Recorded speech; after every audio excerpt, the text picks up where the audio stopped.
again. This is the Hustings, Citywide Hustings organised by Sheffield TUC. My name is Lee Rock, I'm Vice President, one of the two Vice Presidents of the TUC in Sheffield. The format's going to be, we've drawn lots, it's going to be, each of the 4 candidates here will speak for 5 minutes, and then as per question time, we'll open it up for people to ask questions. And people will come back as appropriate. You may direct a question to a single candidate, or you can direct a question to all of the candidates. I would ask you keep the questions relatively short so more people can come in. There'll also be more chance for the speakers to come back, to answer your specific question. So we've got, unfortunately, the Lib Dems never replied to us in terms of being invited to this hustings. The Labour Party, we invited all of the 6 candidates. Olivia Blake replied saying she was busy, and none of the others replied.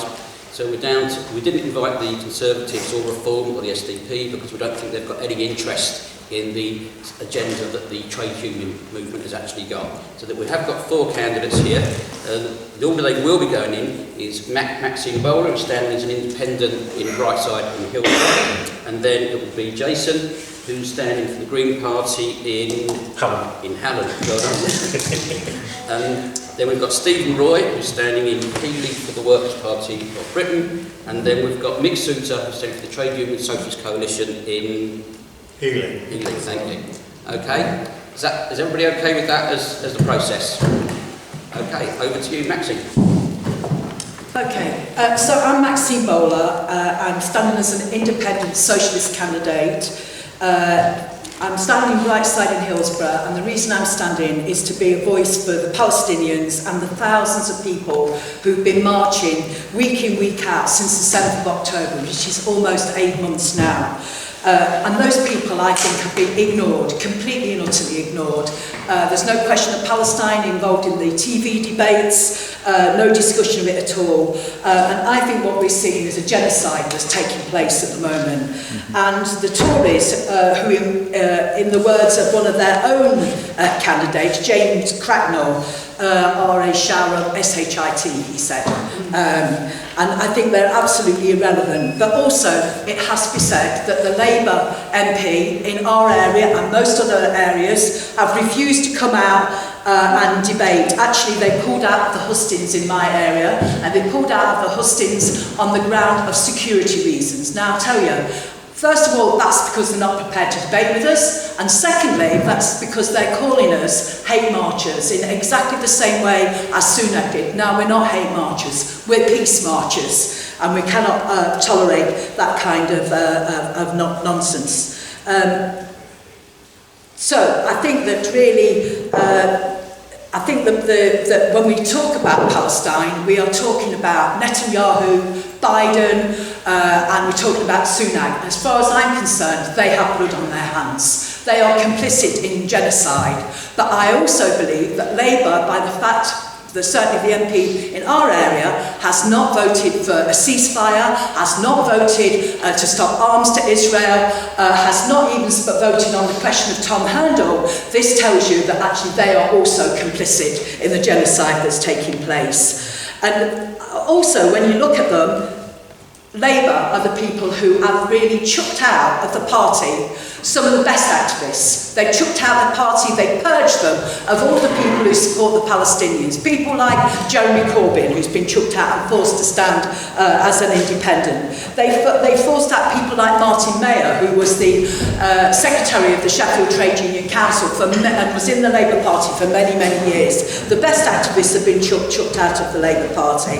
And these people have been described as anti-Semitic because they support the Palestinians. They are not anti-Semitic. They are anti-Zionists. Zionism is a social construct, it's a political construct, which says that people cannot live alongside other people. I reject that idea. I believe in diversity and people standing alongside each other. And I think if the politicians ignore the people on the question of Palestine, they also ignore them on all sorts of other questions. The constituency I'm standing in is one of the 10% most deprived constituencies in the country. That means they need money for housing, for education, for health service, all the things that really matter. I'm a branch secretary in the Sheffield Unite Not-for-Profit branch, and I know that people are incredibly low paid in my constituency and they need a pay rise, and really we need to campaign to support those people. I'm also part of the Trades Council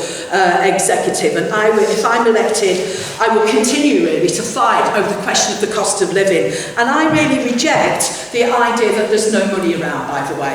They keep telling us on the media that there's this big black hole of finance that's not been filled. Well, actually, during the pandemic itself, I think I posted it on my leaflet, there was $42 trillion were made during the pandemic, and 64% of that went to the top 1%. Don't tell me there's not money around. There's plenty of money. It's where the money goes, and the money goes into the pockets of the rich people. But also, they want to divide and rule us. They want to whip up racism. They want to scapegoat and point the finger at refugees, desperate people who are trying to find, actually quite often escaping the wars that we have created. You look at the money they have spent on the Rwanda plan. They've spent millions of pounds on the Rwanda plan, a disastrous plan, but actually a dehumanising plan which dehumanises people. And it tells you really this is about othering people. They don't care about people, it's about othering people and finding a method of divide and rule. So you start to put the finger at people who are also desperate. I'm actually standing as part of a group of independents across the country. People like Jeremy Corbyn, people like Feinstein, we're all standing on things like the left list, and we're also standing as part of the community. And I'm hoping that we will get a big vote in this election. Partially we want to punish some of the politicians really, who really have ignored the people they're supposed to stand for. So that's what I'm hoping, and I'm hoping at the end of it that we will actually be able to pull together a truly left opposition really. We start to continue to build that project for a left opposition. If I'm elected, I will vote for every piece of legislation which takes money from the rich, that renationalises things for funding of our NHS, for building more council houses, for the things that ordinary people need. And that's what I will be campaigning, and against the destruction of our planet. I think we should tax the polluters.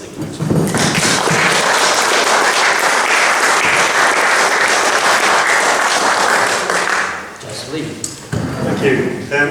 My name is Jason Leman. I'm standing for the Greens in Sheffield Hallam, and my focus, essentially is on. I'll talk about three things. So, I think we face real issues at the moment, issues that are affecting everyone in the country. So, around crumbling public services, around the cost of living, and around the climate crisis. When we look at our public services, we see services have been underinvested for a couple of decades, at least, since austerity has kicked in. We have hospitals that are struggling to meet demand, GPs who are thinking about quitting because they are underfunded and are unable to see all the people who demand to see them. We have schools that are literally crumbling in the case of the concrete that's being supplied, but also just generally day-to-day struggling to provide the education that teachers want to provide children. We have a justice system which is increasingly unable to provide people with justice. And one of the curious things is this has happened under the Conservatives, which is the one party one would think would want to underpin law as the basis of our society, and yet they've defunded the police. They have put the justice system in such a situation that it can take years for people to actually get their case heard, and this is very serious. So we're facing public services that are not meeting basic needs, never mind meeting the needs of those who require them most. So people who are struggling to get by, people who need support, communities that need support. There is not the public services there to support those communities, and not the investment going into communities. So we're facing that crisis, and this is related also to the cost of living. So obviously people are facing a lot of pressures due to the cost of living at the moment as prices rise. We've seen food prices go up as farmers battle extreme weather and impact that is already happening as a result of the climate crisis. So we're seeing people really struggle with making ends meet, how rent prices going up and up, house prices going up and up. So these things are unaffordable. And it's not new that people have been in poverty, but what is new is the explosion of food banks. What is new is the extent to which people are suffering and struggling. And we know the impact that this has on lives and people's futures. And turning to the future, thinking of, well, as I said, the climate crisis is already impacting, as we've seen with the number of deaths due to extreme heat in the Hajj, as we've seen in the flooding in Sheffield coming down last year. These things are impacting us already.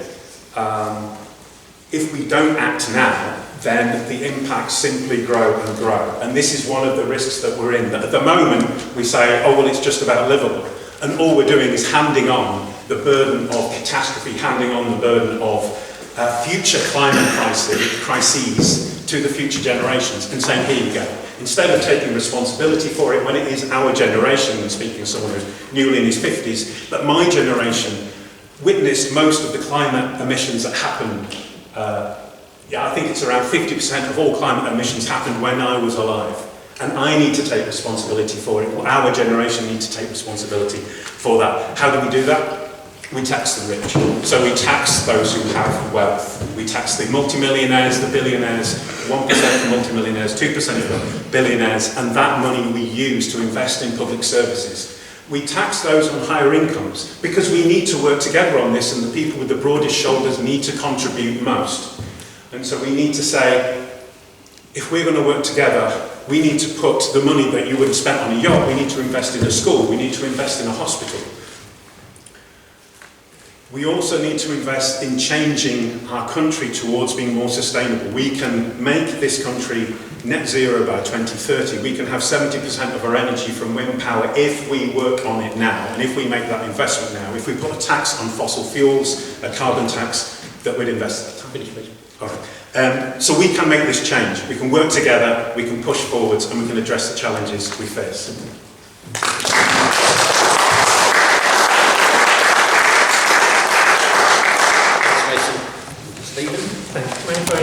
Stay seated. So, I represent the Workers' Party. We have wide-ranging socialist policies aimed at all workers, which includes most people in society. We are a home for people who are discontented with mainstream political parties and who recognise that the current system is failing. We are what the Labour Party should be. We will not form the next government, but as our leader George Galloway has done throughout his career, his mentor was Tony Benn, by the way, just to remind people, we will always speak truth to power. George has always been on the right side of history, whether it be in Yugoslavia, Iraq, Ukraine or Palestine. Workers' Party is the only party that puts working people's interests at the forefront of everything it does. And this includes proper funding for education and the NHS.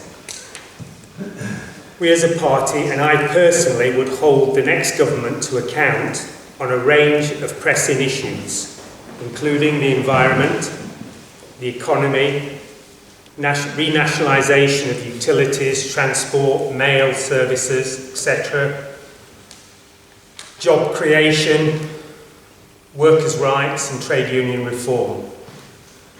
And also we try to mend our disastrous foreign policy, which would include withdrawing from NATO and working with the global majority who are forming their own systems and the BRICS, which we should be part of, and helping to create a fairer multipolar world. We have ambitious policies for reshaping the economy and society for the better.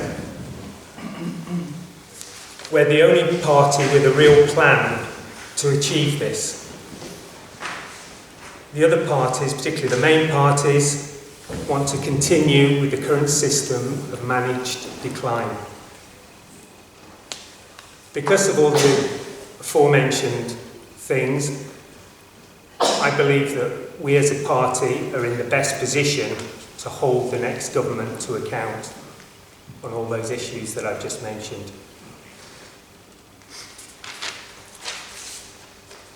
With regard to the economy, we want to see more nationalisation of key industries.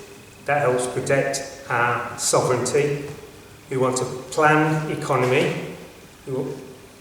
which will create full employment, and also a planned economy enables you to be more efficient. So it will reduce capitalist overproduction. We can streamline things, we can produce things that we need using the finite resources that we have, and that ties into environmental green issues.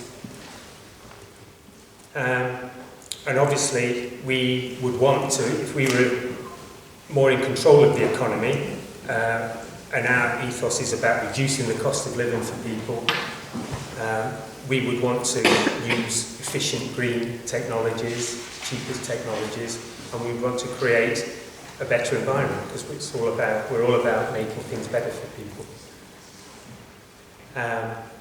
We would want a viable energy policy that meets the requirements of a modern, vibrant economy.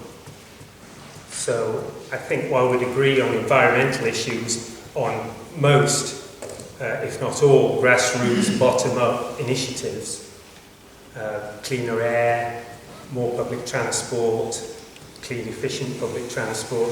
I personally haven't owned a car for years. I cycle and get public transport everywhere. So we want to do that because we're trying to reduce the cost of living for people. We're trying to be more efficient. We want to provide services and utilities for people at lower costs. Yeah. I think I've finished that. Yes. Thanks very much.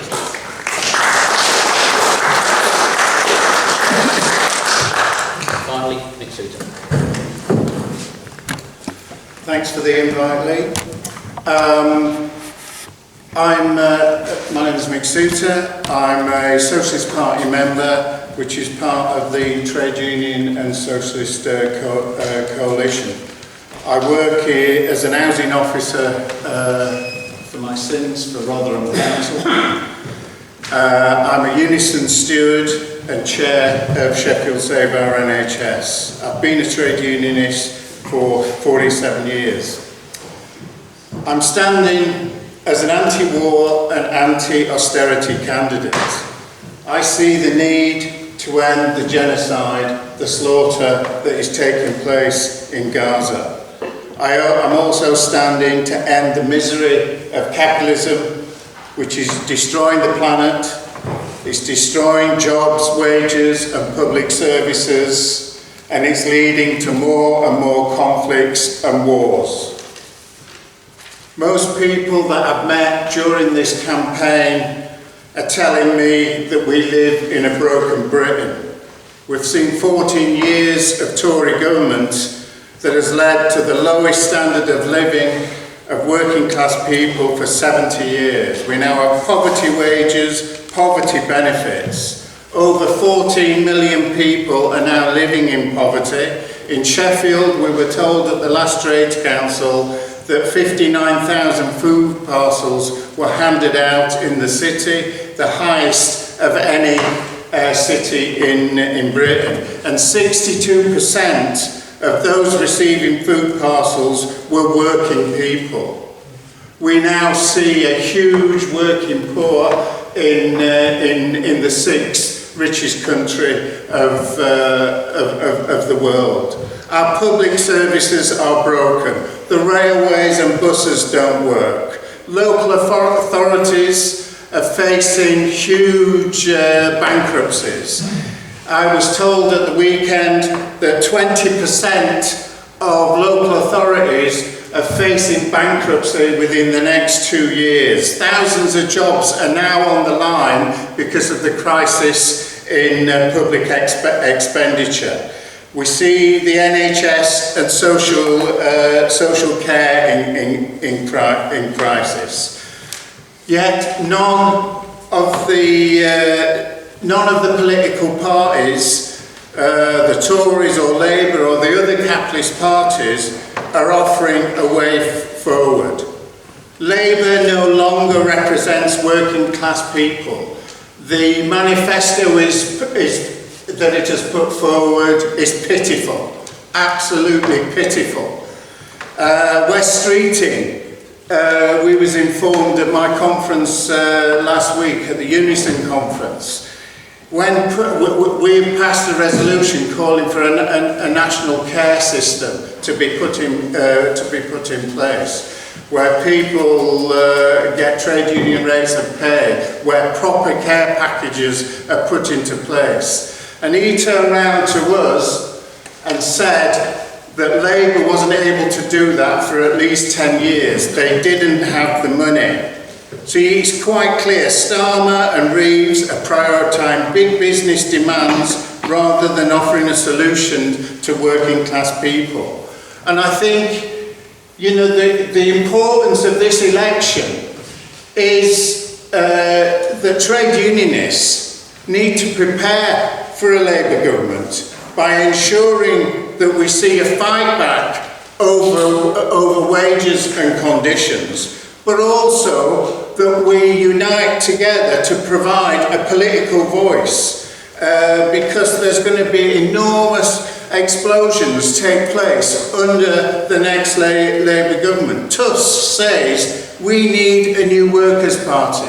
We're not saying that we're a workers' party. There's other people here, there's independents, there's the workers' party, there's ourselves. But we should be building a new workers' party together. The trade unions and Jeremy Corbyn have an opportunity to launch a new workers' party because we knew what Starmer was doing. But I think if we don't do that, then we are going to allow Nigel Farage and Reform UK to come to power after this Labour government. So it's vital that we learn those lessons and we prepare for that development. We need a new party that's based on radical socialist policies, such as building 1 million council homes, rent controls, end no-fault evictions, rebuild the NHS. The NHS needs an emergency plan of £40 billion, end privatisation, bring back all the services in-house, scrap the anti-trade union laws and prepare for the fight back, create genuine apprenticeships with at least £15 minimum wage. And the final point I would say, obviously we support a massive investment in renewable energy with no loss of jobs to transition to a green energy programme. I think as trade unionists, that's what we've got to concentrate on, is building a new workers' party. Thank you.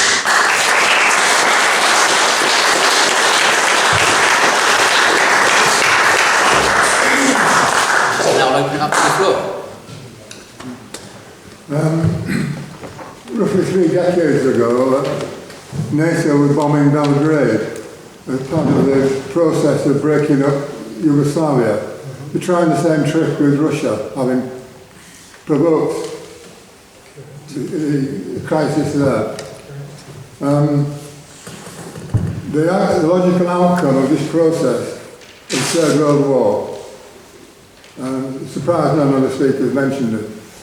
So I'd like to know what they propose for stopping a war, other than signing petitions and shouting something in the street.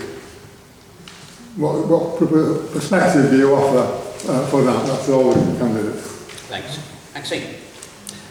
Okay, I have to say I was involved in opposing the war in Yugoslavia, in the Balkans. So I've been involved in all of the Stop the War coalitions, and there have been some very big ones. The last time round was a massive demonstration. I actually believe that we should scrap Trident. I think we should get rid of Trident and we should get rid of all nuclear weapons, because what is actually we spend something like 2.1% of Britain's GDP on militarism, and that comes to 54.2 billion a year. Actually, that money could be used, couldn't it, for our health service, to make sure that we had a proper transition to green, environmentally friendly jobs, really, which is something that I also absolutely agree with in Unite. We have been trying to move towards getting a just transition in terms of green jobs. But look at the weaponry that has been used in Palestine as well. They have used more weapons in Palestine than they used during the Second World War, and those weapons have been provided by America and by Britain. I think we should scrap them, stop it now, and actually start to put our house in order in terms of looking after ordinary people. So I'm in favour of getting rid of all nuclear weapons and all weaponry.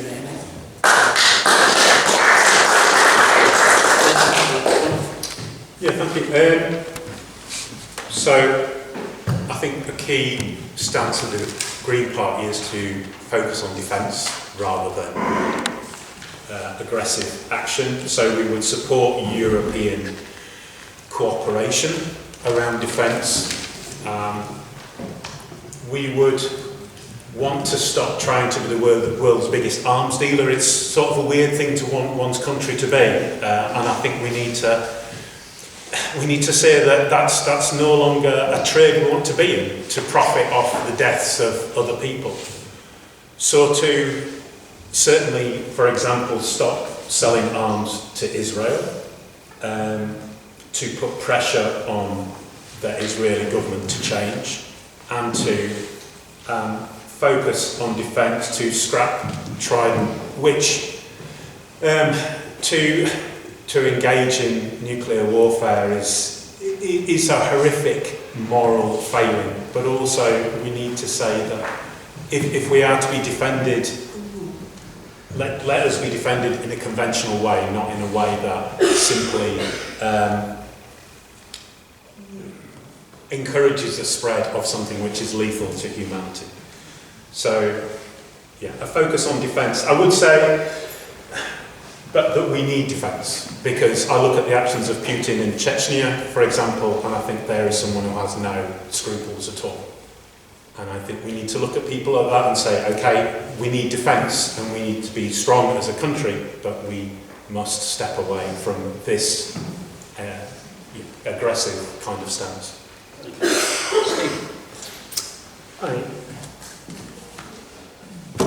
I'm here, sitting here. One of the main reasons I'm sitting here is because I've been following events in Ukraine really, really closely for hours and hours every day for the last 2.5 years. So I know a lot about what's going on there. I've listened to a lot of independent journalists and experts on this, and I've been listening to George Galloway, who's spoken the truth about this. And I'm here because I went to the Workers' Party after George got elected in Rochdale. I joined the party and I offered to help the party in whatever way. I wasn't necessarily intending to be a candidate or anything, as a thank you to him for telling the truth. Because what happened with the Ukraine war is there was a tsunami of propaganda, an information war waged by our governments against us to control the narrative. The narrative was that out of the blue, Russia suddenly attacked little Ukraine and we must defend Ukraine. Well, that's not true. Ukraine's been a project of the West, of America, of the EU for a long time. Ukraine lost its sovereignty in 2014 when the Americans organised a coup and took over the country. That's facts. You know, I'm not saying anything else. I have been trying to talk to people to pass on this information, not trying to take one side or the other, giving people my information, sources of information that I've had, let them look at it, let them make up their own mind. But it's been very difficult because of all the propaganda. Okay? So this is an aggressive proxy war by the Americans using the Ukrainians as cannon fodder. Okay? And the reason behind it all is to do with the West trying to maintain its hegemonic status and power in the world. Because you've got Russia, the BRICS countries don't want to be part of this system anymore. They've had enough of it. They've had enough of sanctions, wars, coups, and things like that. So they're moving away from it, and the West, the G7 countries, are trying to keep hold of the power. So everything has to be looked at in that context. Now the problem is, all the other parties have gone along with the mainstream narrative. So they're compromised. They can't talk about this subject. The Workers' Party can, because they've been telling the truth from the beginning. So if I was to be elected to Parliament, I would be there speaking the truth about this and holding the government to account on these issues and making everybody aware of what's happening. Because then, once everybody's aware of the situation, this manufactured consent for supporting Ukraine disappears. Look what happened the other day when Farage said it was due to NATO expansion. Correct. That's one aspect of it, but there's much, much more. There's been a lot more interference. The Ukraine army is built up into the best NATO proxy army there's ever been. There's over $98 billion being sent to Ukraine for weapons, most of which has been blown up. Taxpayers' money, most of which has been blown up. The Ukraine war is not going to be won, and yet, and the West have known this for a long time, and yet they're still sending Ukrainians to die. I think the latest figures were 2,000 a day killed and wounded. 2,000 a day. It's probably over 1 million being killed. They're dragging them off the streets, putting them in vans, giving them a couple of days training and sending them to the front. This is their own government who are doing this at the behest of us and the Americans. You know, it's a massive, massive war crime. So what I would do, I'd be exposing all this and telling people the truth about it, so then people can start talking about it, looking into it, and then this consent will go. People won't support it anymore. Okay. Okay, thanks. Mick. I agree. We live in very unstable times, as I outlined earlier. There is more conflict. People are living under conflict. The greatest amount of people living under conflict for the last 70 years. And there is serious dangers of small wars breaking out that could lead to a greater war at a later stage. And I believe it's possible that there could be some form of nuclear conflict. And the question that you asked is, what can we do about it? I would say, at the moment, we're living in times that are very similar to the First World War, where you've seen an increase in conflict between different capitalist states that led to that First World War. Today, America isn't the only power on the planet. It's the largest power, but But now you've seen the development of China, you've seen the development of Russia, India. There's a number, we're living in this multipolar world where different capitalists are attempting to exploit other parts of the world. And therefore, you know, if they can't win by exploiting through trade, they will then move to war. There is time, and we saw the mushrooming of workers' organisations just before the First World War, the growth of the Labour Party, the growth of the Communist parties in the 20s and 30s. And that's the task in front of us. The way to stop world war is to build new workers' parties based on socialism. And we will have to link up together to stop capitalism from destroying the planet. There's no shortcut to it. And there's no looking towards the United Nations. There's no looking towards the International Justice Committee. They're capitalist institutions. They're not going to solve the problems of stopping war. We have to organise on a class basis.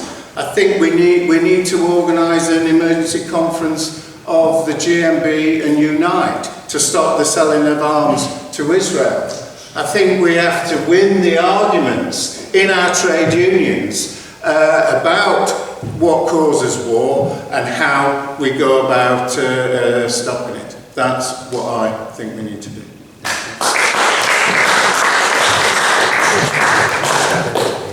Yeah, sure. Yeah, I was just going to add to what I said. I know I said a lot as you were speaking, but the other aspect of this is that, you know, there were peace agreements in place, Minsk agreements, before the special military operation in February 2022. They were ignored. They were ignored by the Ukrainians, by the French, and by the Germans, who were guarantors. They were UN-backed. They were already in place. This war didn't need to take place, didn't need to happen if those agreements had been complied with. In December 2021, the Russians presented a draft treaty for security in Europe, mutual security. It presented it to the American embassy in Moscow, and they just disdainfully ignored it. And that's what led to that. Shortly after the special military operation began, there were negotiations. The Ukrainians and the Russians reached an agreement, which they both signed in Istanbul. And Boris Johnson, at the behest of the Americans, went over there and told them, no, keep fighting, we will back you. And this is where we are. And then there's hundreds of thousands of Ukrainians and tens of thousands of Russians being killed as a result of that. So it's not that we can't negotiate a peace, it's just that the West doesn't want to. Zelensky has passed a law forbidding anybody in Ukraine from discussing peace agreements with the Russians.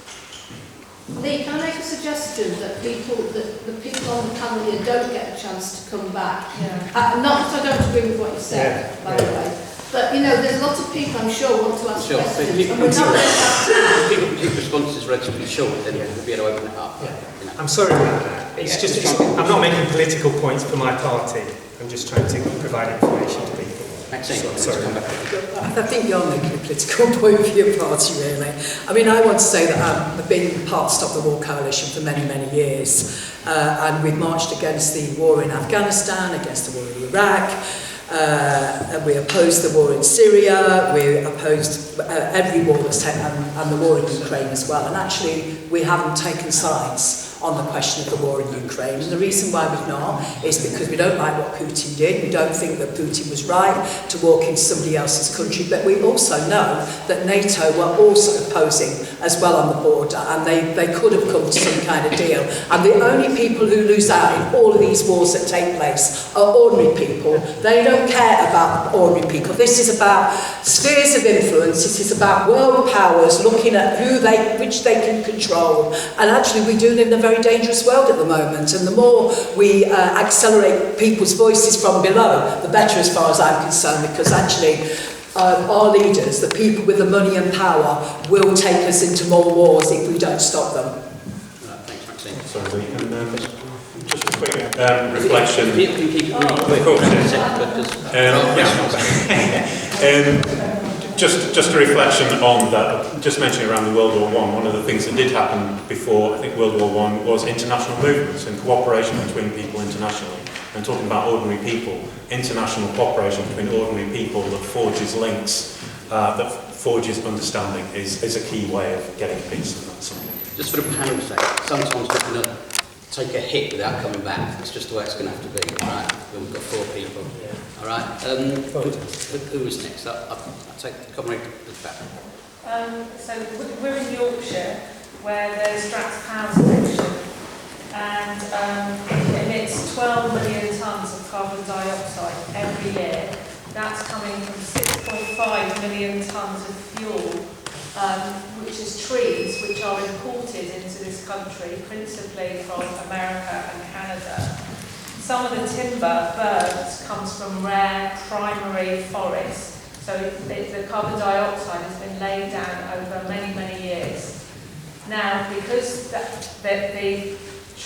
trees come from abroad, it is considered renewable energy, and it is getting enormous subsidies. So far, Drax has received £6 billion in UK green subsidies.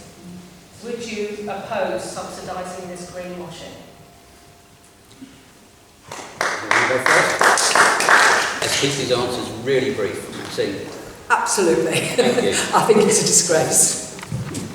Yes, it sounds crazy to me. It sounds absolutely crazy. I mean, there's other forms of energy that could produce it. We need a lot of energy if we want to have, to run the country. But there's got to be other forms of energy that we can use. Thanks. Mick? Definitely. Jason? It's in our manifesto, yeah. I thought they were going to be quick responses. Question for the Green Party member. Do you support the Mayor's proposal to, I was going to say privatise, but it's the other way around, isn't it? Franchise.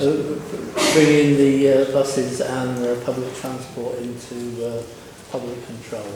Sorry, could you repeat the question? Sorry, bringing the public control, bring the public transport. The trams are already in public control.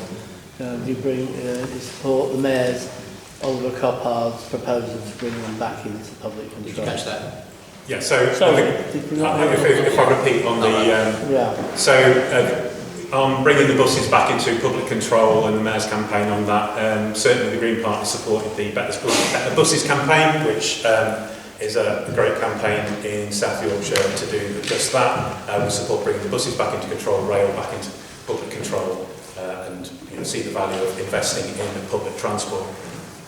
Okay, very quickly. Mick, do you want to say anything? Yeah, we support them being brought into franchise, but we would go further. We would actually nationalise the whole of the rail industry, the rolling stock and everything, not just the companies, but also franchising can still allow private contractors to run the service. We would prefer that it was brought in and nationalised, and there was some form of workers' control and community control of the bus system, and we would call for a free bus and train service. Quick responses? Yeah, it's part of our programme to nationalise transport, basically, so there'll be local transport and national rail and things like that. So we think they can be run more efficiently and we can get the prices down. Maxine. I'd definitely be in favour of nationalising the buses. I mean, obviously I support the Better Buses campaign and the stuff around franchising, but I think we could go further than that. And many people in the Better Buses campaign believe that they should have completely nationalised bus service. But also I think we need to move stuff off of the roads and onto rail again, because actually for many years freight moved on the rail, and I think we're just polluting our country. Well, I just want to give you a fact.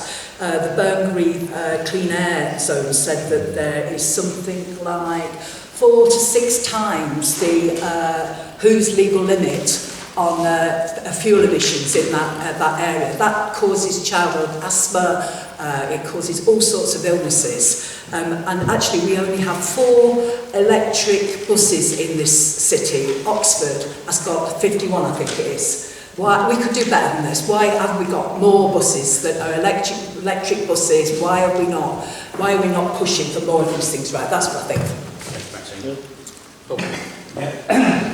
According to the latest United Nations Council for Refugees, there are 120 million refugees worldwide. 24% of those refugees are in countries that are classed as developed countries. The other 76% are in the global south or countries that are classed as underdeveloped. Turkey has 3 million refugees from Syria.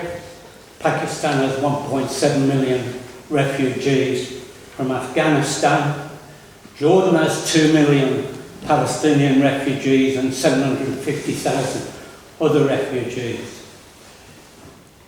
The common factor in all those figures is that the British, along with the Americans, bear a huge responsibility for creating those refugees, whether it was in Palestine in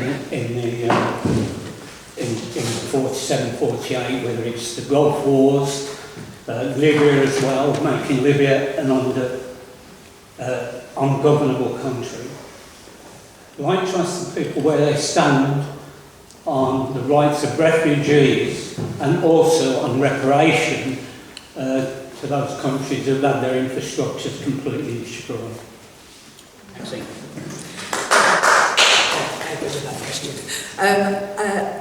I think that it's an absolute scandal, the way in which refugees are treated.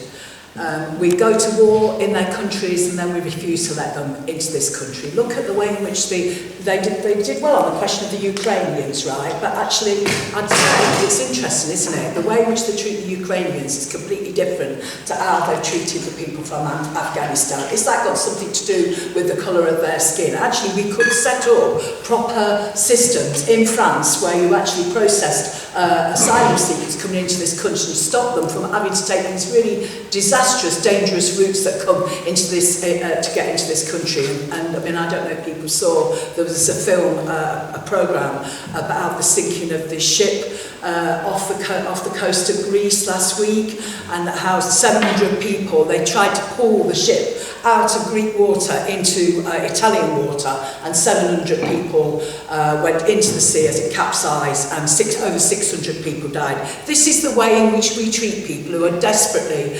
seeking asylum in this country. I think the asylum system is used to divide and rule. It's about othering people in hotels, saying that they've got something that other people have not got. Actually, this is about giving money to the rich, by the way, to the rich backers of the Tory party. And then on the other hand, you decide to say that we're being invaded by people on our southern shores, and you institute the Rwanda policy. And the Rwanda policy cost an absolute fortune. And actually, I think there was a figure I saw, it cost something like £500 million, according to figures being released, right? So I think this is a disgrace what we're going on. We're about othering people rather than supporting refugees. And actually, under the human rights legislation, we should allow people safe passage to this country. And our government are wrecking the human rights legislation at the moment, which was enacted, by the way, to allow people who fled Nazi Germany to come into this country. And that's what they're doing at the moment. In terms of reparations to other countries, I think we should, because actually it's our climate change that impacts upon people in countries like in the global south, in Africa, that forces people to flee from their areas because they can't farm any longer. It's our wars that take away people's, which destroy people's houses and the places in which they live. And actually we take globally I think we've got more Filipino nurses working in our health service than there is in the Philippines. We are a drain on people across the globe, right? And actually, we need even more people in this country because we haven't got enough people to work. And this nonsense that we can't let the refugees in is about othering people, creating scarce resources, and then finding somebody to blame when meanwhile the Tories are shoving money into their back pockets. And I'm in favour of refugees welcome here, and I think we have to stand up for refugees.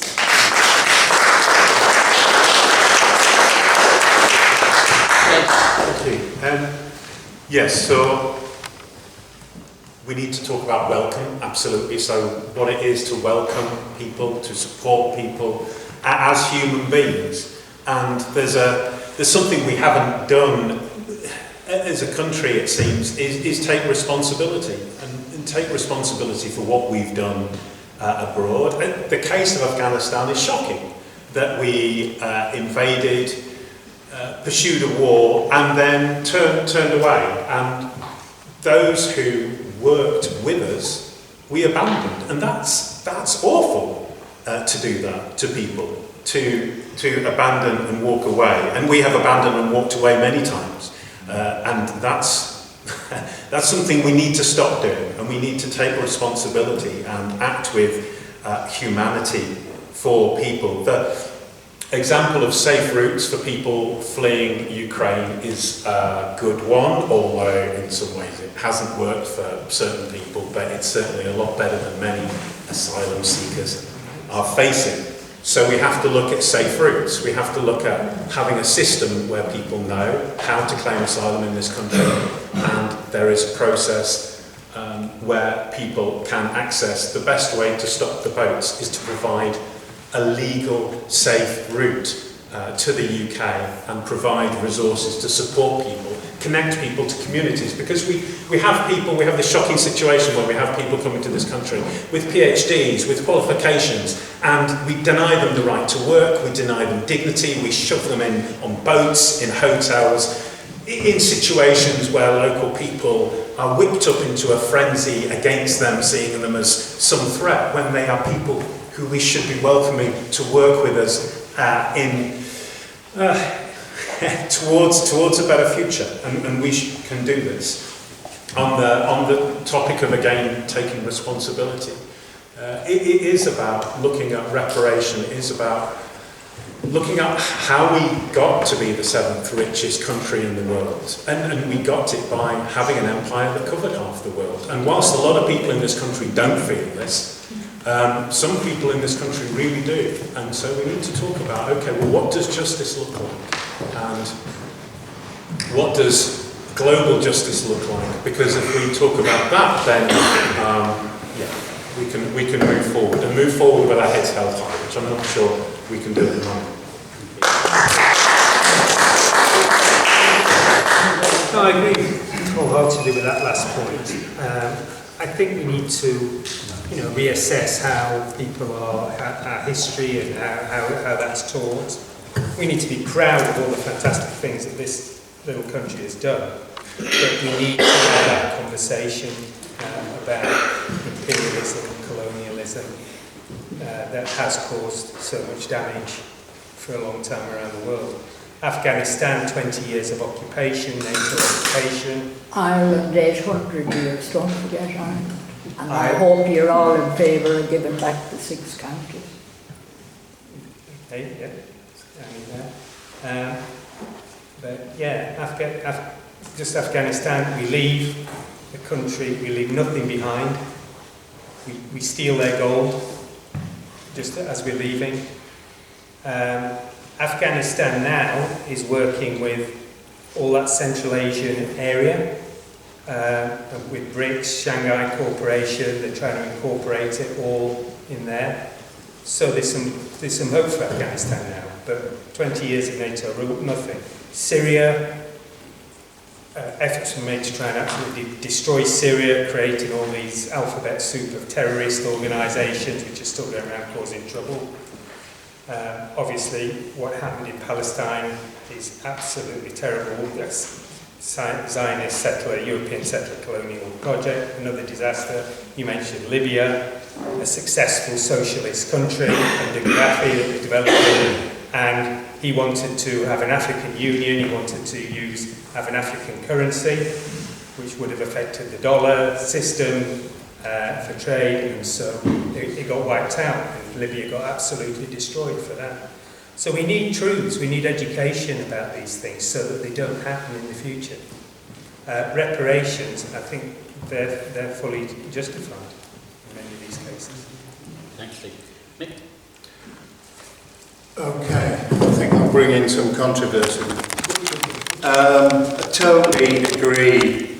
The asylum system in Britain is a disgrace, it's inhumane, and I support full rights for asylum seekers.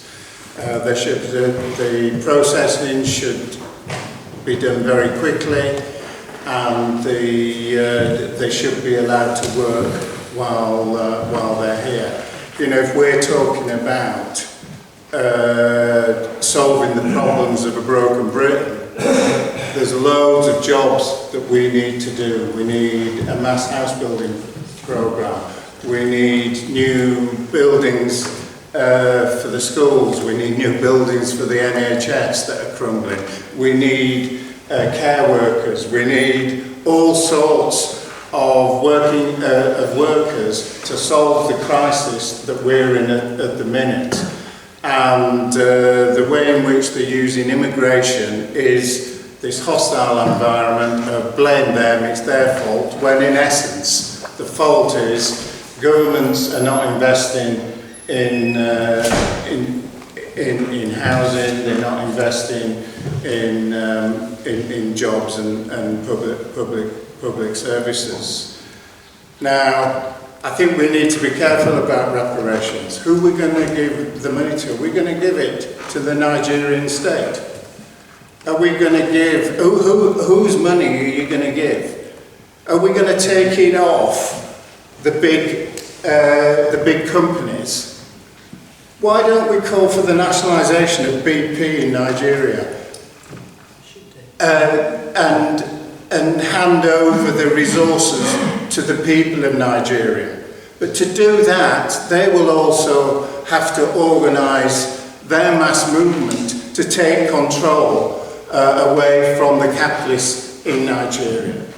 So I don't think it's a straightforward thing of just agreeing to reparations. It's about where's that money coming from and where's it going to. But certainly we need to, these regimes, particularly in Africa and in Asia, some of them are very autocratic regimes, and I wouldn't be wanting to give them money just to say we've given reparations. We need genuine, we need to solve the issues in a genuine manner by helping, it's working with other people, isn't it? It's working with other workers. Let's see things as a class situation. Our class against the ruling class. Our class against the capitalists. We have to get rid of capitalism, not just in Britain, but in Europe and the world. And through that, you can get the reparations and the resources for not only in Britain, but across the world.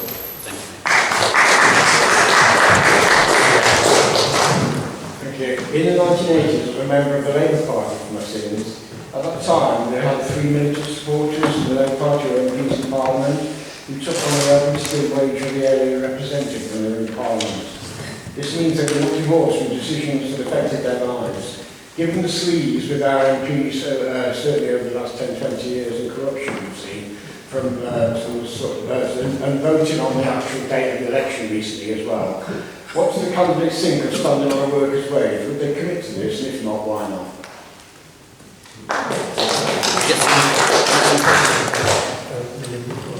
Would you take workers' wages? Yeah, I'd take a workers' wage. And I'd use the rest of the money actually to put into the constituency to try and provide things that the constituency needs, and I would also organise proper assemblies in the constituency to talk about what they need. Yeah, well, I'm self-funding my own campaign to do this. I don't need to be doing this. Is it the Workers' Party of Britain's position to take workers' wage? Yeah. It's George Galloway to take workers' wage. Oh, I don't. No, sorry, I can't speak. No, I can't speak for the party on that. No. Sorry, can you speak up? Not just Sorry, I asked comment because they're representatives of their parties. So I was asking if it's the Workers' Party of Britain's position to take a workers' wage. Stephen said he would, but he can't speak for the Workers' Party of Britain. Okay. Mick, TUSC. I've already pledged to take a workers' wage, and it's definitely the Socialist Party's position to only take a workers' wage and pass. For that, where I work, I'm on about £31,000 a year as a housing officer in Rotherham. I would continue to take that, and the rest I would donate to the movement. Green Party. I'm not aware the Green Party has a position. I'd be happy to take a workers' wage if I was MP. Okay, thank you. Force us to fight for a decent wage. Mark. Yeah, I'm just thinking there's, there was some of us were at Hustings last night, and you could feel a left-right divide between the independent candidate and representative of the Workers' Party and representative of TUSC, Mick, who was at the front, and the mainstream parties, and I include the Greens in that, to be fair.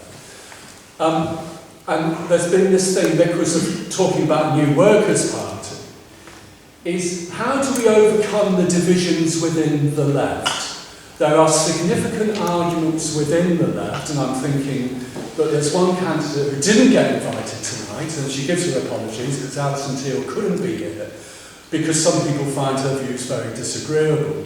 And yet there's a substantial proportion of the left who argue that gender-critical point of view. But there's also perhaps deeper problems that we face. And I just want to illustrate that by a problem that we faced around Nethersedge and Sharrow, which is to do with air pollution. Anyone walking down Abbeydale Road over the last few days would have been choking. I was talking to a small business owner at the bottom of my street who was talking about that if, for instance, the local council imposed the so-called red lines on Abbeydale Road, it would mean the end of his business. How do we resolve the contradictory demands of the class when we can't even resolve the contradictory demands that actually lay within our own organisations and movements? And how, given that many of us, I remember Maxine and me being involved in the Socialist Alliance, being involved in Respect, all these projects have failed in the past. How do we do it next time when we have to fight in unity against a very right-wing Keir Starmer government? And last question, is it to all of the candidates? I think it's to the audience as well. I'm not going to ask every one of the audience. That's okay, time's not pressing, but it would be on that basis. Maxine, would you like to quickly respond to the long question? Well, obviously, I did stand for Respect many moons ago, and I discovered that because we only got one MP elected, George Galloway, that George really ruled the roost, and that meant that there was problems in terms of some of the policies that he came out with. I would also say that I am in favour of trans rights. I am absolutely in favour of trans rights. My union branches, the Trades Council is in favour of it. We don't think that the caste review was helpful. We think that really what it's part of, and I notice the Tories are talking about this at the moment, I think they're trying to find a group of people to scapegoat again. Actually, trans people are the most vilified in society, and I'm really, I'm 100% supporter of trans people. In terms of can we unite together? Well, look, I think after the election, there's no doubt that Labour will fail ordinary people. It will not, I don't believe it will implement the minimum, I think it won't get rid of the minimum service level agreement. It might do, but there's tons and tons of anti-trade union legislation that they will keep in place. I think they won't deliver very much on climate, they won't deliver very much at all. Actually, listen to, you can hardly tell the difference between the two of them. But one thing I do know is that we will see the rise of Farage and we will see the rise of the far right. And if Labour fails people, we will see that happen even more. And at that point, I think we will have to unite together. To be honest, I don't really care what position you have. If we have to stop the far right, we have to stop the far right. And I believe in working in unity around that question. I am hopeful that there may be something come out of this at the end of it. I think that the independents will get quite good votes, and I think that does mean there is a potential for there being something bigger starting to come out of all of this. Because people, I can tell you, when I knock on the door, people are so fed up with Labour and the Tories. They feel that they are not represented. They feel like it's like the land that time forgot. They're not listened to at all, and therefore they are desperate for something different. Some people are completely fed up and turned off by politics completely. You know, having to try and drag them kicking and screaming back to believe that politics is about the lives of ordinary people, but they feel that they've been really let down so badly. So I do think there is a prospect of something bigger in the future. I'm an optimist. Jason, Green Party, considering you're standing against Jeremy Corbyn, where does you fit in the Green Party? Well, we stand everywhere, partly because that gives us a bigger voice. Every vote Green votes for our policies, which are around getting a fairer, greener country. So, yeah, we do stand. But the next 5 years will be different. A lot of people have voted Labour to get the Conservatives out. The question is, who will they vote when they want to get Labour out? And that's a really uncertain thing. In terms of forming a broader coalition, a broader movement, I think the only way that the left ever wins is with a movement. It doesn't win with a political party sat by itself, as it were. It wins with a popular movement of which a political party is part. And whether that's the Green Party or whether it's another party, but that's the only way that real change will happen. It's the conversations that people have in the workplaces, the conversations people have just with friends and neighbours, where it's like, oh, have you seen this? What do you think about that? It's those conversations that make real change. When people did studies of what happened when Jeremy Corbyn stood for Labour in 2017, it was the conversations that were happening that was making a real late surge, a real late swing, which didn't result, as we saw in Jeremy Corbyn winning, but made it a lot closer than a lot of people were expecting. If that had gone on for another month, 2 months, who knows what would have happened. So it needs a movement. How do you get a movement? No one knows. If we knew, then we'd do it. On people getting along, I'd refer to Chantal Mouffe, who's a great philosopher who talks around agonistic democracy and how we need to disagree, but disagree well, how we shouldn't submerge difference. We're going to have differences, but we have a difference between people who are enemies and adversaries. I like to think of us here, we're adversaries because we're talking. And we're adversaries as long as we talk with each other, and we should be open to anyone who's willing to talk with us. If they use force, they're an enemy. If they use force to stop us talking to any kind of force, violence, then they're an enemy, and we don't have to talk with them, we don't include them. But if they're talking, then we include them. They're an adversary, we might completely disagree with them, but we have to talk, because, yeah, to build as big a movement as possible.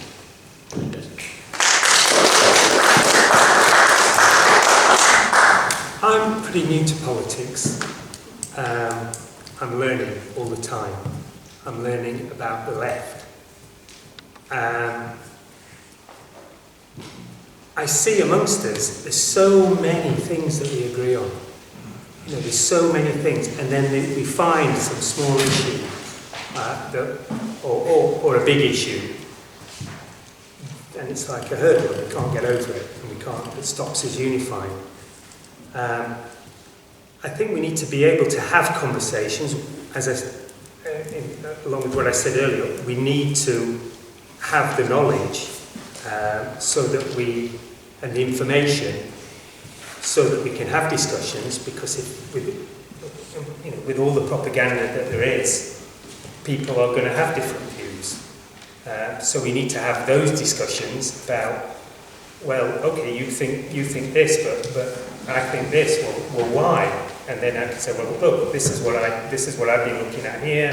This is what you think. I think you're, and eventually maybe we can deal with each one of those problems. But I don't see there are that many of them, to be honest. You know, some of them are big, some of them are small problems. So, you know, I think we can do that. And the main focus should be, which is what the Workers' Party was set up for, is the focus on working people and improving the lives of working people and creating so we should keep that big vision in mind of a fairer society, more equal society, a society that's built for people, not for corporations, not for profit.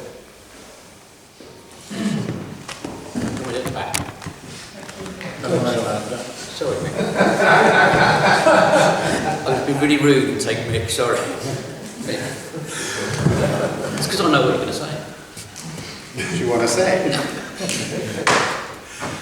I would say TUSC has a proud record of working with other people in an inclusive manner. Recently we stood in the local elections. We was approached by the Darnell Independents asking us if we would stand down there. The Darnell Independents was a Muslim group, and after we'd had a discussion, would they be anti-war? Yes, of course, that was their main platform. Would they be anti-austerity? Would they be willing to work with us? We agreed, we'll stand down and you go for Darnell, and they won. TUSC is a coalition set up by Bob Crow in 2010. He had foresight over astonishment at that time, understanding that the Labour Party was in a right-wing direction and that there needed to be an alternative. Today, the Socialist Party is the largest group in, but we work on a consensus. As long as people agree on a 10-point programme, if you agree on the 10-point programme, you're in. You can run your own campaign, you can run it in your own name, if you're a different organisation, and we will work together to get. We wanted to see a workers' list before this election. We appealed to Jeremy Corbyn and said, you don't have to stand under the umbrella of TUSC, but can we get an umbrella together so we can all stand together, so we're not standing against each other. Unfortunately, you know, the Workers' Party is an observer, or was an observer on TUSC, and they decided in their own wisdom this time around that they would stand everywhere, even where TUSC was standing. We didn't think that was brilliant, we didn't think that was inclusive, there was no discussion at all. But we're willing to attempt again to have discussions with the Workers' Party about us working together to build a new left force. I would also say I was in the Socialist Alliance. I'd never joined Respect, but I was in London at the time. I lived in London at the time when Respect and George Galloway won seats. You know, the problem with George is he has wonderful policies, but he's not very inclusive. And if he learns the lessons of his inclusivity, is that a word? If he learns that lesson and tries to work with others on the left, then I think it is possible.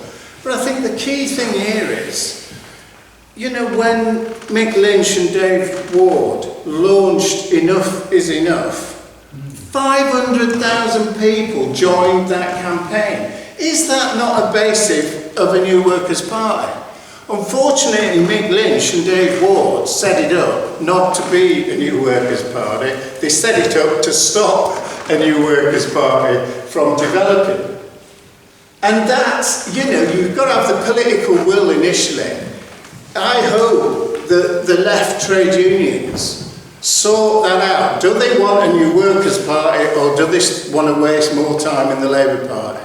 I hope the members in those unions will draw the conclusion Because if the members in those trade unions who represent a significant force in British society, then, and others, the Jeremy Corbyns, some of the left MPs, if we was able to come together, then I think it's entirely possible to come together. We don't have to agree on everything. We don't have to agree on every point of the programme. We have to agree on a programme. You know, it's not just good enough to come together to fight fascism, to fight the right wing. You've got to have an agreed programme. Because if you have a programme that is being led by the Lib Dems, then it's going to fail. So you've got to have a socialist programme. So it's important to agree on a programme and agree on things that you can move together on and be inclusive. And I do believe that it is possible. But I think we are going to see a movement take place. We're going to see an industrial movement take place under a Labour government, and that will create the force to build a new workers' party.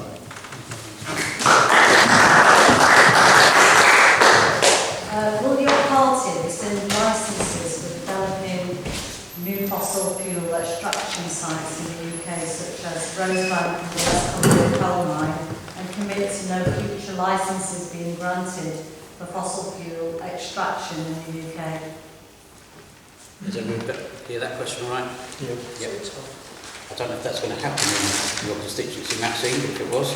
No, but if you get elected, you can vote on these questions, can't you? And I mean, if I'm elected as an MP, I will, of course, vote to stop the use of fossil fuels, and I would stop the licences that have been given, and also the licences that they've given tax breaks on all the companies who are extracting oil as well, and I think that's wrong. I actually think we should tax these people and we should stop giving them new licences. So yes, on the question of the environment, I'm very concerned, and I think there's a number of organisations that talk about it as climate is a kind of a woke issue. Well, I'm sorry, it's not a woke issue, it's a central issue. We are destroying our world, and we have to start to actually move towards net zero, and we do have to start to implement the kind of strategies that will start make sure that that happens.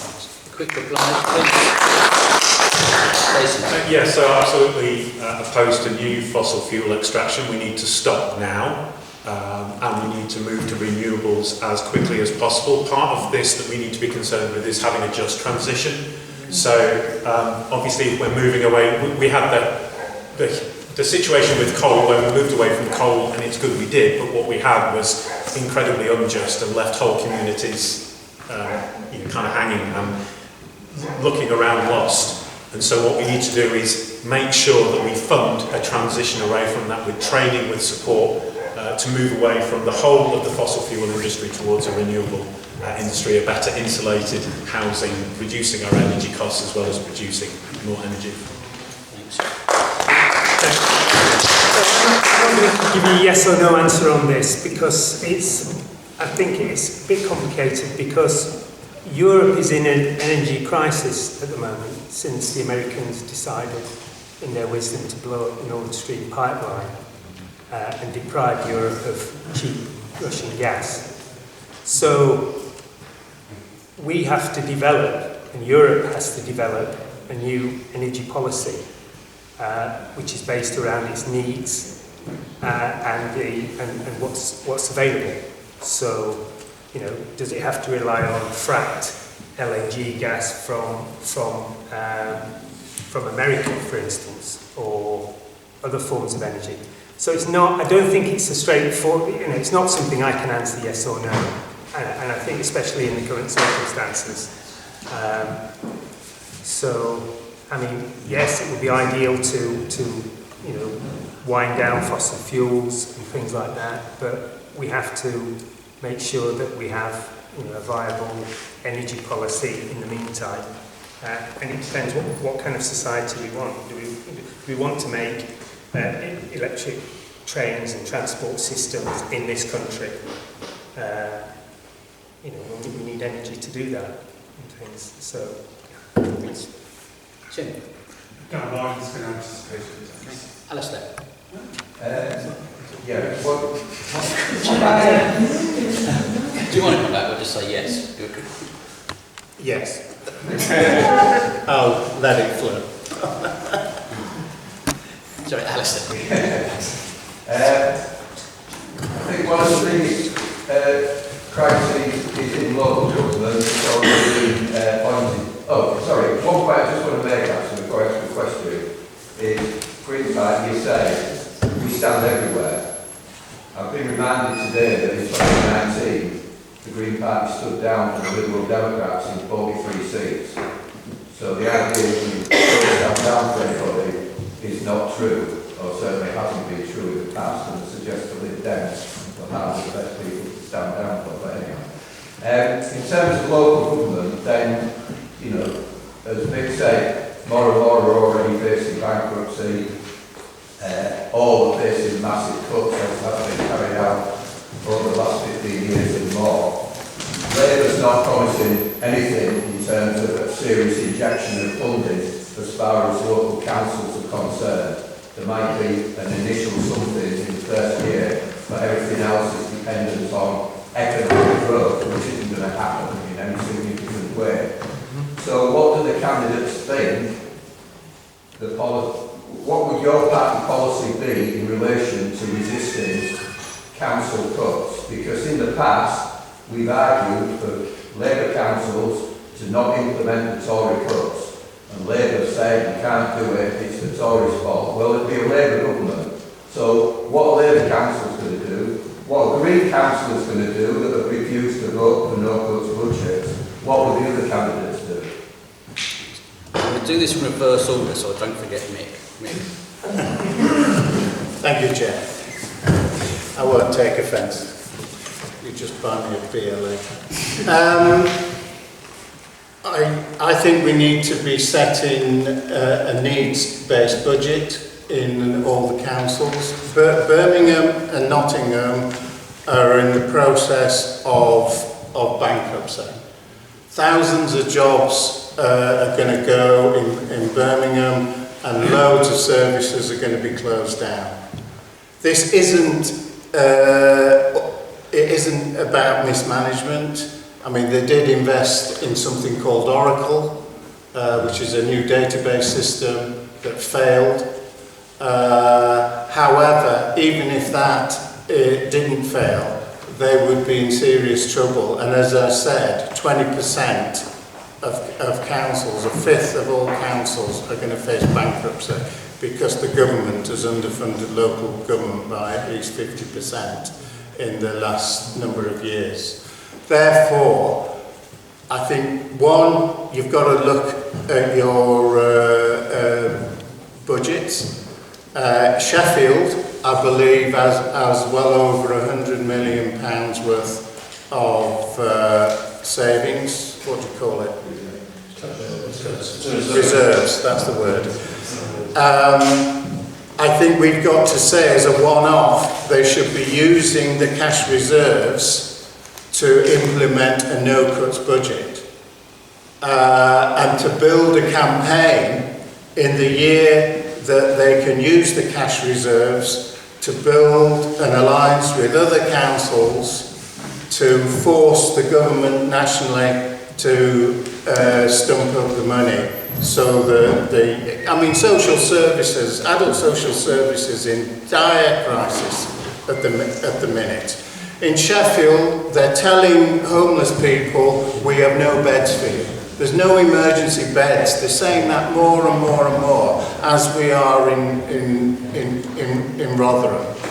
The cuts are taking place on a daily basis in councils. They're going to increase tenfold. And therefore, I think there is a basis for a mass campaign across the country to force the government to fund public services. So, and I think a strategy of a no-cuts budget is vital. And unfortunately, The collaborative council at the moment in Sheffield, the Greens, Labour and Lib Dems, have introduced another £43 million worth of cuts in Sheffield. And that has been going on for years now in Sheffield, as it has in other councils. So and people aren't going to believe you that you're different, that you're something different, unless we start taking action, and solid action and serious action to defend working class people's lives. Thanks, Mick. I'll be very brief, because I don't really have any experience of local government financing like Mick does, so I don't think I can add very much to this, but obviously it just looks like a sign of that the system is broken and things need to be changed, but I don't really have the knowledge or expertise really to have anything useful, so I won't waste your time. Thanks, Steve. Thanks. Jason. Yeah, so councils have lost about half the funding since austerity, and before then we had Tony Blair making his 3% a year efficiency cuts without actually telling councils how they should make them, so just 3% a year cuts. So it's been big cuts on kind of a whole lot of small cuts. And they've been turned into profit-making ventures. It's weird that some councils have just basically been gambling money on ventures, and they've gone wrong and they've gone bankrupt.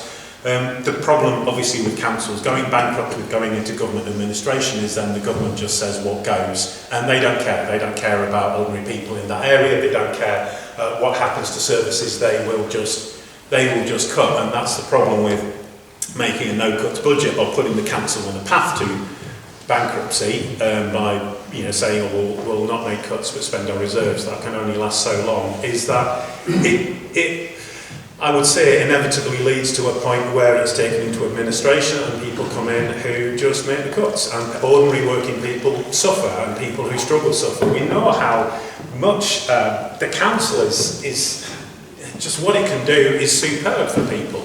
How it can act within communities. When councils work well, they can transform communities, they support many voluntary sector organisations, they just strengthen places, and weak councils are mean weaker places. What do we do? A campaign is a great idea, but when you talk to people about the council hasn't got enough money, they just say, oh, well, that's the council's fault. I already pay my council tax, where's the money going? And I think a campaign like that, changing people's perceptions of councils, is so hard. Because people look at councils, they're just like, oh, they're just taking. How do you make that? So if there was a campaign that could do it, then great. I think what we need is a change of government, and we need a government that will invest in local councils and see the value of local councils. That's how we get proper funding.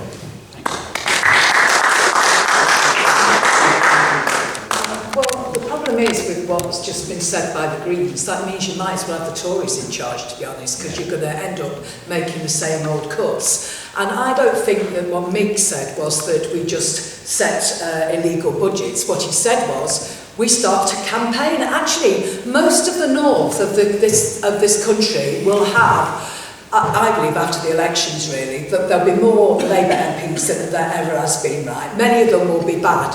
But to be honest, we have control of most of the councils across the north of the country. Why are we not campaigning for more money to be brought into our areas? If all the councils stood together and started to mobilise, then actually we would be talking about a different thing. But I think that does also mean that if people are elected, they need to bring the people in their constituency with them. You need to have discussions with them on a regular basis, and too often you get these MPs who are elected and they never bother to speak to anybody any longer. They'll take the money and run, and that's what I think is wrong with politics at the moment. And I think we do need to start it. And actually I would be in favour of spending the reserves. I'll tell you, in Burnbury we are talking about one of the 10% poorest constituencies. We're talking about black mould, we're talking about massive overcrowding, not enough houses, we're talking about they can't get a doctor, they can't get a dentist. We're talking about catastrophe for many people on a daily basis, right? And something has got to give. And that's why why I think we have to campaign really hard for better pay. We have to fight in the trade union movement for better pay, but we have to start to pull back some of the money that's at the top of society at the moment and put it into the hands of ordinary people so that they don't have bloody kids living in absolute and utter poverty. And why won't Labour lift the two-child cap? I mean, that is just scandalous, really. And I just want to figure right. There are 300,000 people who are homeless in this country. There are 260,000 empty homes, right? I can see them across Burngrave, actually. I can see them in that area, loads of empty homes that have not been, they've not been dealt with, they've not been mended, and therefore people can't move into them. We've got to sort that out. That's nonsense.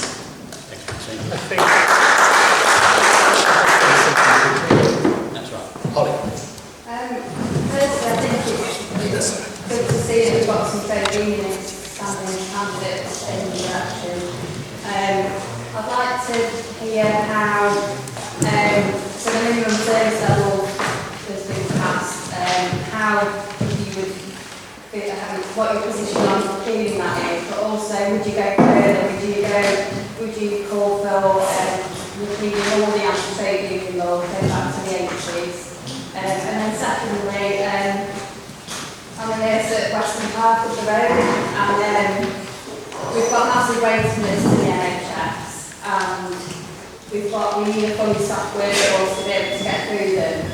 And Labour's plan to get through the waiting list is for us to do overtime and work weekends to get through them. We're already working overtime to make that ends meet, and we're already working weekends and everything's helped service as it is.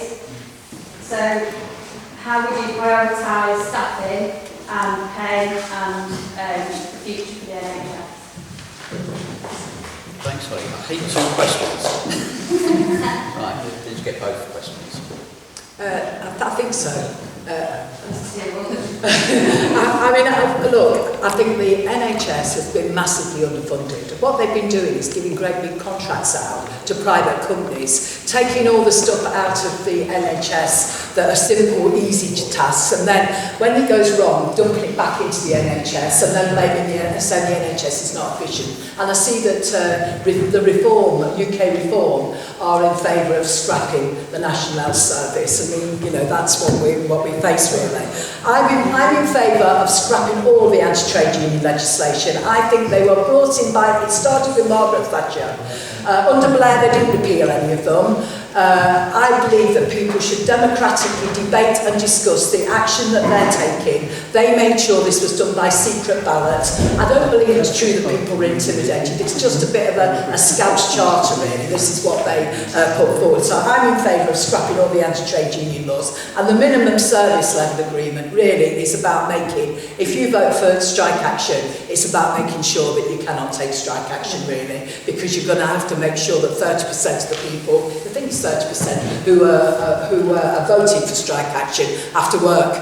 So it's definitely complete nonsense. And also I would pay the junior doctors and the health workers a decent living wage. To be honest, why should our health workers during the pandemic were absolute heroes really, and yet all of a sudden when they take action they're back down on the floor again. Oh, they're a problem, right? The junior doctors, by the way, will be out on strike on tomorrow, Friday, and Monday. We should make sure that we support them. So yes, I'm in favour of funding the NHS, putting decent funding into the NHS. And again, if I was elected, I would fight very hard for the NHS, because I know it's not just the NHS, is it really? It's not just the hospitals. It's social care, it's every sector is really stretched to limits really. So yes, with our NHS, and we need to develop it. Thanks, Maxine. I'm going to speed things up a little bit. Green Party would abolish all of the anti-trade union. Yes, so we propose a workers' bill of rights that would repeal all of the anti-trade union law that's been brought in basically since Thatcher, and we want to see strong trade unions, because we know that strong trade unions create a more equal society, create a more democratic society. They're absolutely central to giving workers a voice, because workers are so often excluded. You hear from the businesses, you hear from political parties, you don't hear from trade unions, and trade unions need to be part of the debate, speaking up for ordinary workers. We'd raise the minimum wage to £15. That would obviously benefit many people, including those working in the NHS. We'd invest £50 billion a year in the NHS and social care by taxing those multimillionaires, billionaires, and also those on higher earners. And that would increase all our health. So if everyone can have access to a GP, a dentist, that benefits everyone. It supports everyone's health going forward. So it has to be a good thing, and obviously a good thing for those who work in the NHS. Thanks, Jason. Very quickly on the trade union laws, there should be this leaflet on your chairs which sets out the Workers' Party's principles on trade union laws. So if you'd like to have a look at those, there's no point in me repeating them. But yeah, it includes repeal of all anti-trade union laws. Steve, very quickly, Mick. Yeah, TUSC would definitely repeal all the anti-trade union laws going back to the 80s. In terms of the NHS, we need a £40 billion injection. You'll also have got on your seats an NHS postcard. If you can sign that postcard and hand it in to carry as you go out, to put the new Labour government under pressure. We would also, we need to see pay restoration in the NHS to keep the staff and attract new staff to fill the 120,000 vacancies. And I would just raise one thing. People will say, how are we going to pay for this? The 350 richest people in Britain earned something in the region of 795 billion. If we introduced a wealth tax of 20%, then that would raise £160 billion, which would pay for these sorts of programmes. At the minute, the other political parties, I have to say, if you also look at the sort of wealth tax the Greens and others are talking about, it's a 1 or 2%. We need as a springboard, and that's what happened when the NHS was created in 1947-48. The Labour Party, despite the massive debt after the Second World War, funded the NHS. They found the money. It's the political will that is required to change things. At the moment, there isn't that political will, and that's what we have to ensure happens. Still indicating, so I want everything brief and to the point. No offence, Andy, you're next. I didn't mean it because you were next. Genocide, ethnic cleansing, collective punishment, stalk Palestine, not since October 7th, but for the last 76 years, instigated by this country, which has obligations under the Genocide Convention, the Rome Statute, and other international treaties to act. Nothing has been done, nothing meaningful. My question, as an individual, what have you done in this city to demonstrate your commitment to international law and these principles? Secondly, if elected, what would you press your party, if you're a member of a party or if you're independent, what would you push for in rising bills in Parliament to happen so that Britain begins to grow a moral backbone and live up to its obligations? And I would ask you, you mentioned an arms embargo. That is necessary but not sufficient. So can we go beyond an arms embargo in that answer? Thanks, Anne. Right, so we all know the horrors that are taking place in the genocide, so we can just have to answer the questions rather than elaborate too much. Maxine. Okay. No, I'm just standing on this question, so we'll not be allowed to speak on it.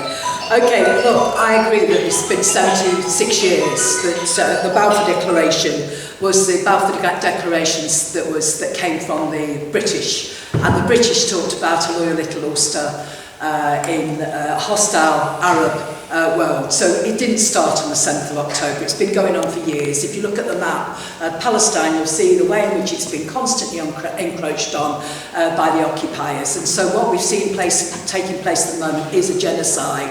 And I think it's fantastic that 2 of the Elbit factories have been closed down by action by workers who protested outside the Elbit factories to stop the arms from going to Israel. I also think it's fantastic that there's been a wave of student occupations across this country and across America, and actually they have the potential really to set the world on fire. They have the potential, like in 1968 when you saw the student movement starting to ignite a struggle. I just wanted to take one point really. The idea that we have to wait till after the election for there is a mass movement. Actually, there is a mass movement at the moment. There's a mass movement that's been marching on the streets since the 7th of October. It's the biggest sustained mass movement we've seen. When you knock on the doors in Burngrave, in Firth Park, people cannot bring themselves to vote Labour again. They see all the parties as being parties of genocide, and therefore, and as far as I'm concerned, right, I stood because I've been a long time campaigner for Palestine. I'm from the Trades Council, but I'm on the Sheffield Palestine Coalition against Israeli apartheid. I've spoken at many of the demos. I've organised the coaches to the demonstration in London.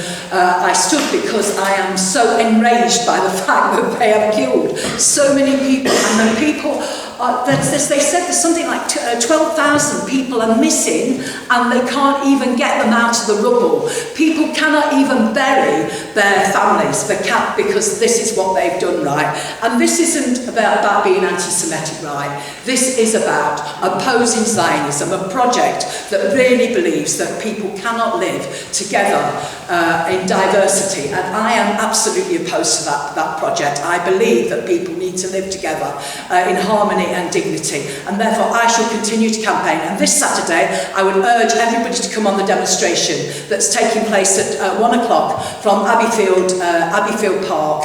The more people on that demonstration, the better. We have started to make Israel into a pariah state around the world, and we need to keep the pressure up.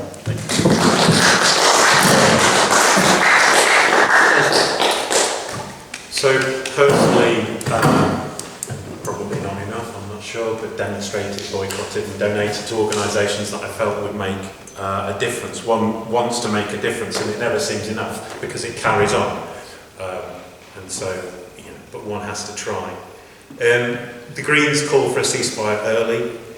We want to put pressure, yes, the arms embargo, but also put pressure on companies, organisations that are complicit with the genocide, complicit with the violence against the Palestinian people to put pressure on the Israeli government and those within the Israeli government who essentially want to destroy Palestine, who do want to destroy Palestine, who don't see any future. And we need to put all pressure on possible to deny those who advocate for that, who deny those who advocate for violence, to not deny them being part of the process, and rather to support movements that involve ordinary people, including those who are permanent refugees, those who have been dispossessed of their land and are now living in a limbo, and have lived in limbo for generations. And so involving them as well as ordinary people in finding a solution, finding justice.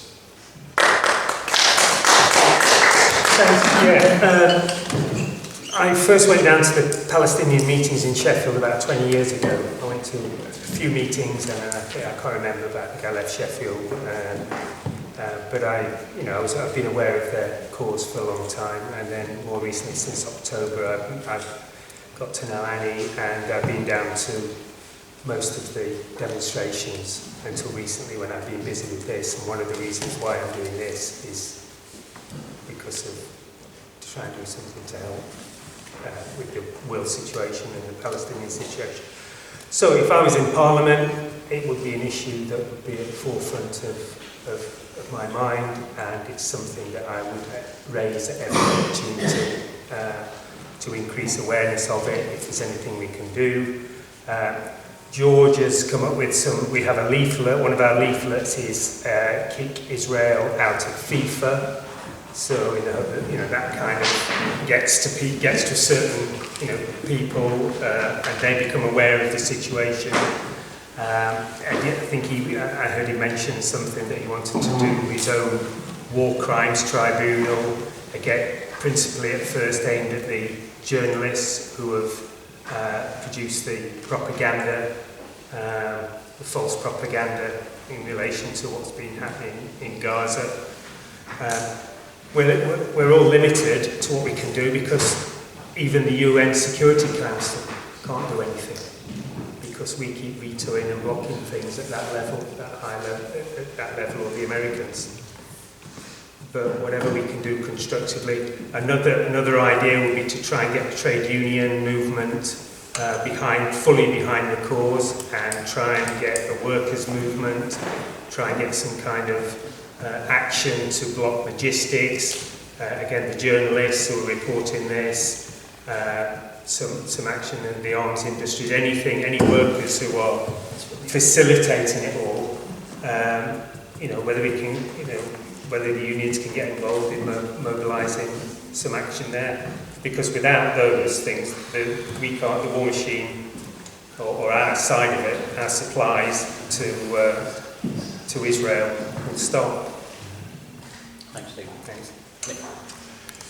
Yeah, the TUSC and the Socialist Party is totally opposed to the genocide that's taken place in Palestine. We totally support an immediate ceasefire, and we totally support the immediate withdrawal of the Israeli troops from the West Bank and Gaza. Personally, I've attended most of the demonstration rallies and vigils in Sheffield. I've organised a meeting in my own trade union branch. We've sent out a communication to all 4,000 members of Rotherham Unison. I'm the international officer in my union branch. The Socialist Party and TUSC has all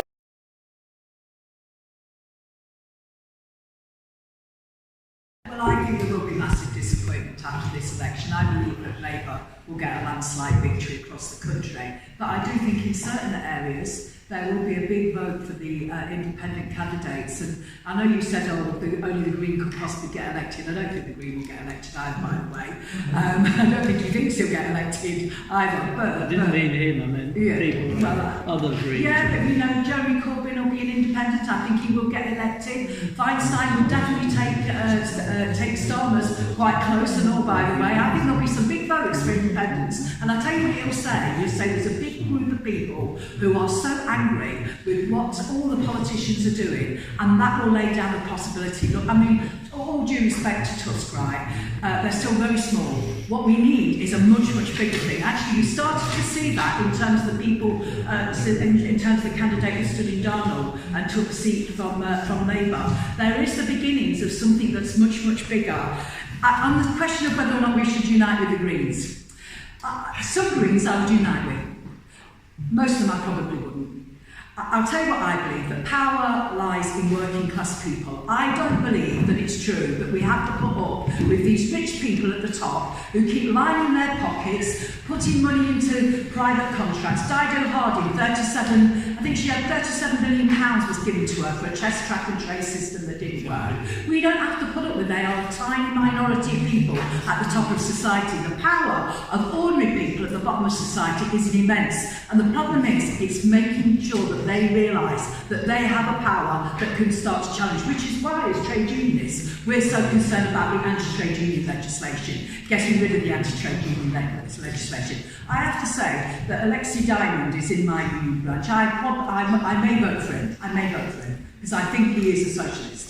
But I'm not. The problem is with the Greens. Am I right or wrong? I don't think you have a particular whip on things, really. I think you can do as you please, really, and that means you have a bag of all sorts of people. I would prefer a party that stands on what it is going to stand for, rather than be able to do all sorts of things, really. I think there is a power to change the world, and coming out of this election, I think we will start to see that we have that power, because there's no two ways about it. that Labour, as with a majority, will start to stick the boot in on working class people, and we'll have two choices. Do we fight? And actually that's why I think we need to get more people into the trade union movement, and we need to work with the Palestinian organisations, right? Because the Palestinians, they are full of young, vibrant people who are so fed up with what's taking place. I've seen them on the doorsteps, and a couple of youngsters were arguing with their mum, you can't possibly vote for Labour. They are complicit in genocide. Yes, vote for Maxine and come on the march on Saturday. And that's what makes a difference, right? And to me, even if I don't get elected, if I've raised the flag of Palestine in that constituency, if I've forced other people to have to take the question of Palestine serious, then I've done the job that I need to do.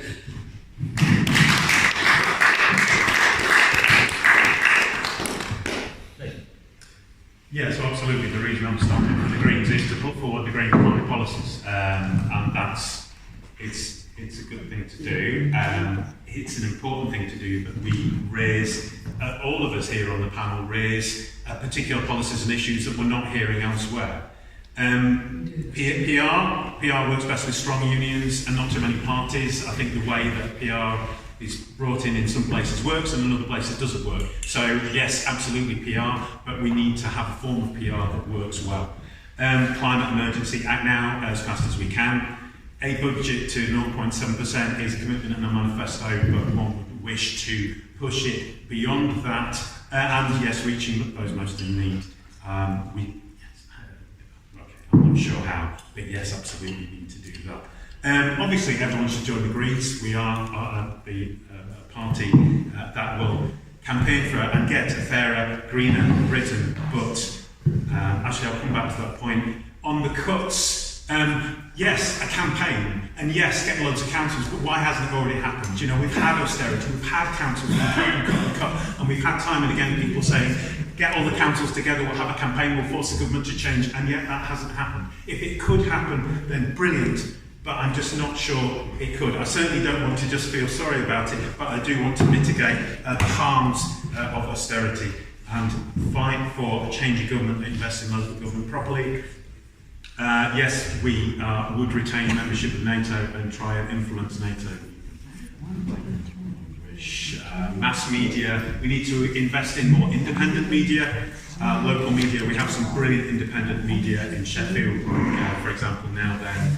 Opus independents are a superb benefit for our city, and we need more of it. In terms of the future, I think it's good to experiment, so that there are different parties. If we can cooperate, if we can seek ways of organising, and then hopefully we will find a way forward, focusing on hopefully also raising up the voices of those who don't get to speak as much as possible. But yes, to build a movement where people feel hope.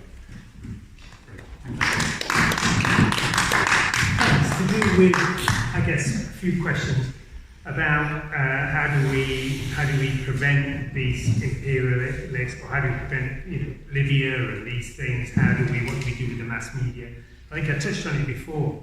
It's about us all educating each other, and so that we see things, we see the world as it really is, as opposed to how it's portrayed to us in the mass media.